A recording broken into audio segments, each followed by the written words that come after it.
Hello, welcome to Rashmi channel. હું retired head nurse Rashmi byte.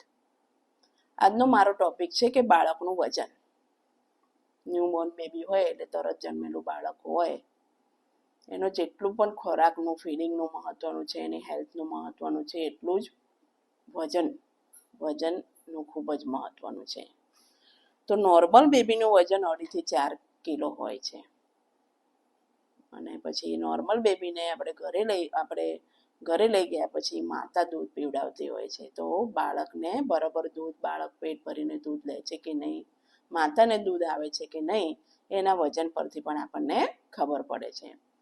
તો દિવસ દરમિયાન આપણે રોજે વજન કરવું જોઈએ. તો એક દિવસમાં એનું 20 થી 30 ગ્રામ વજન વધે છે. બાળક ન્યૂબોર્ન બેબી હોય તો એનું રોજનું વજન 20 થી 30 ગ્રામ વધવું જોઈએ. અને વીકમાં એટલે કે વીકની અંદર 150 થી 200 ગ્રામ વજન વધે અને મહિનાની અંદર 500 થી 900 ગ્રામ વજન વધે. એટલે કે નોર્મલ બેબી જ્યારે જન્મે ત્યારે ધારો કે એનું વજન 3 કિલો હોય તો 6 મહિનામાં એનું વજન 6 કિલો એટલે ડબલ થઈ ગયેલું હોવું જોઈએ. અને 3 કિલો વજન જન્મે ત્યારે 3 કિલો વજન હોય ત્યારે 12 વીકમાં એટલે કે 1 વર્ષમાં એનું વજન 9 કિલો થવું જોઈએ. જો બાળકને રેગ્યુલર આવી રીતના વજન કરીએ અને બાળકનું ડેલી, વીકલી, મંથલી અને વર્ષમાં આવી રીતના વજન નોર્મલ વધતું હોય તો તે બાળક વ્યવસ્થિત દૂધ લે છે, મધરને પણ બરાબર દૂધ આવે છે અને બાળક પણ પેટ ભરીને દૂધ લે છે એવું આપણે માની શકાય. જેટલું મહત્ત્વ બાળકનું દૂધનું છે એટલું જ મહત્ત્વ વજનનું છે.